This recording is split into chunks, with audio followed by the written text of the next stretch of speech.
We are discussing about the internal structure of the human heart, and human heart, this is the diagrammatic representation to show the chambers, and this is the right atrium and this is left atrium, and this is right ventricle and this is left ventricle. So all the chambers are completely partitioned. This is what we explained already. And between the right and left atrium, it is called interauricular septum, and between ventricles, that is right and left ventricle, the septum is called interventricular septum. Okay, and apart from it, I explained about these blood vessels which are connected to heart, and this is superior vena cava and this is inferior vena cava. Apart from it, coronary sinus, all these blood vessels open into right atrium so that they can empty deoxygenated blood into right atrium. Same way, into the left atrium opens these pulmonary veins. So pulmonary veins are 4 in number.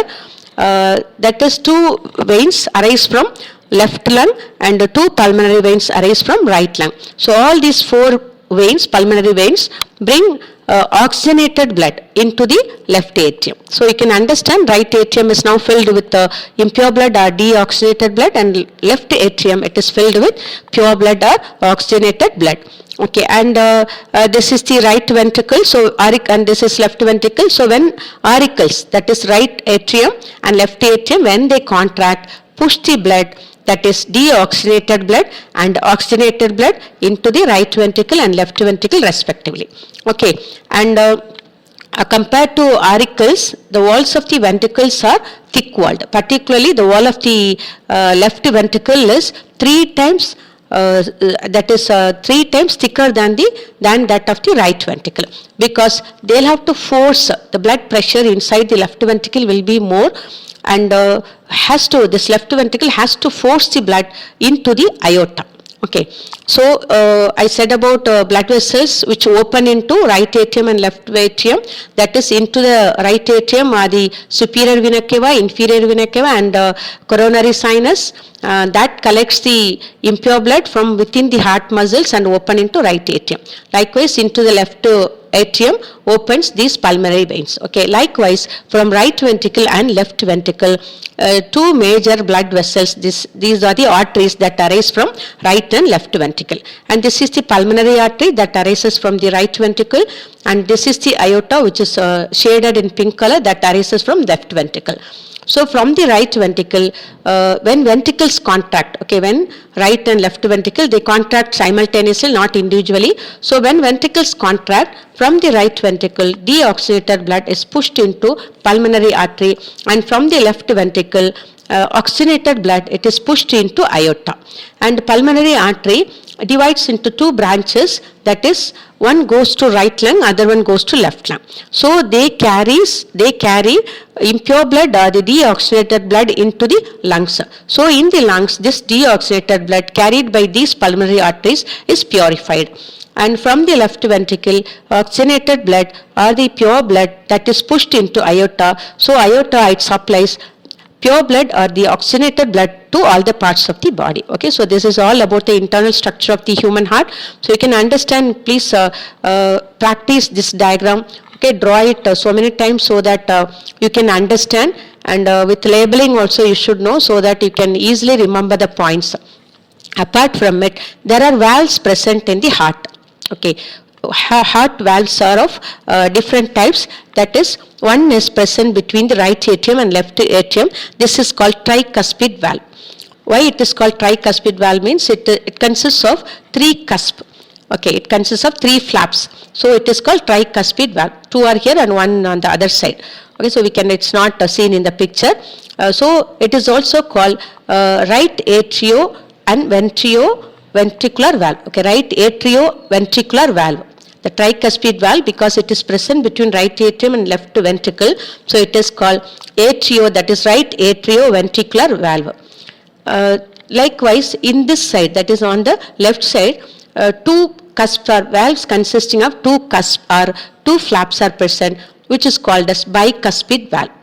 So bicuspid valve, it is located between left atrium and left ventricle. So it is called left atrioventricular valve. Okay, so these are the valves present. Apart from it, the base of the pulmonary valve and the base of the aorta also are provided with valves.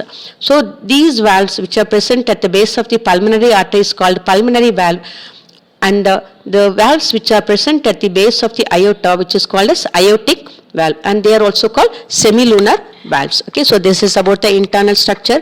Please remember about the four chambers and the septa that completely separate the chambers, and the blood vessels that come to earth, that reach heart, and blood vessels that arise from the heart. Okay, all this you please remember. So we will discuss now about what is the explanation. This is what I explained now with the diagram. So the ventricles form the lower part of the heart.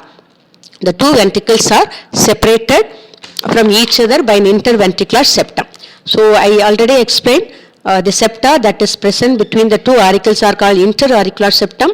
The septa that is the septum that is present between the two ventricles are called interventricular septum. Inter means between. So between ventriculars it is called interventricular septum, and between auricles the septum is called interauricular septum. So the left and right ventricles have thick walls because the ventricles have to pump out blood with force away from the heart.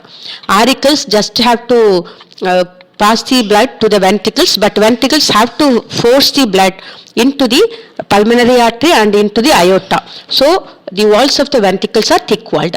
From the right ventricle arises pulmonary trunk or pulmonary artery that divides into two. Bifurcates means divides into two to form right and left pulmonary arteries. So the right one that goes to lungs and the right lung, and the left pulmonary artery that goes to left lung. Okay, the right and left pulmonary arteries supply deoxygenated blood to the lungs of the respective side.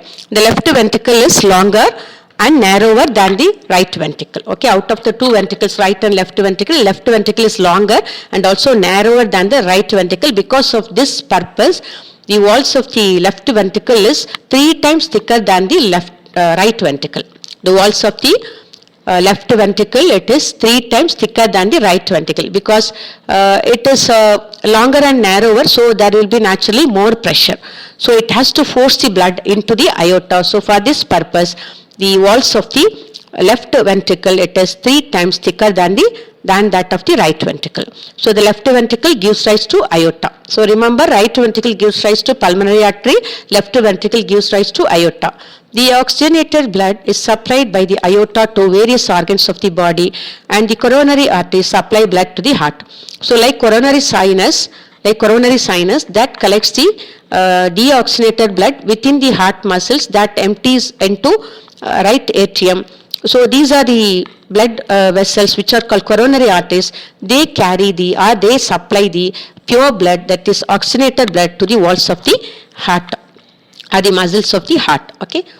So this is what with the diagram I explained about the valves which are present in the human heart. The valves are the muscular flaps. What they do is they regulate blood flow, that is in a single direction, and they also prevent backflow of the blood. Heart contains 3 types of valves. One is right atrioventricular valve that is present between the right atrium and the right ventricle. It is located between the right auricle and the right ventricle, and it has 3 thin triangular leaf-like flaps and therefore called tricuspid because of the 3 flap-like or leaf-like flaps which are called tricuspid valves. The apices, that is the apical part or the top part of the flaps, are held in position by means of chordae tendineae. These chordae tendineae arise from the muscular projections of the ventricle wall, which are known as papillary muscles. Okay, the tricuspid valves are held in position by means of chordae tendineae, special muscles which arise from the muscular projections of the ventricle walls, and they are known as papillary muscles. Okay. So we will discuss now left atrioventricular valve, and it is located between the left auricle and the left ventricle. It has 2 cusps, so they are called bicuspid or mitral valve. The other name of bicuspid valve is mitral valve. So apart from it, I explained about semilunar valves. The major arteries, that is pulmonary artery and aorta, which leave the heart, they have semilunar valves which prevent backward flow of blood into the ventricles. Okay, once they enter into pulmonary artery and aorta, they should not come back to ventricles. So, and they are the pulmonary and aortic semilunar valves. The ones that are present at the base of the pulmonary artery is called pulmonary valve. The ones which are present at the base of the aorta are called aortic valve. Okay.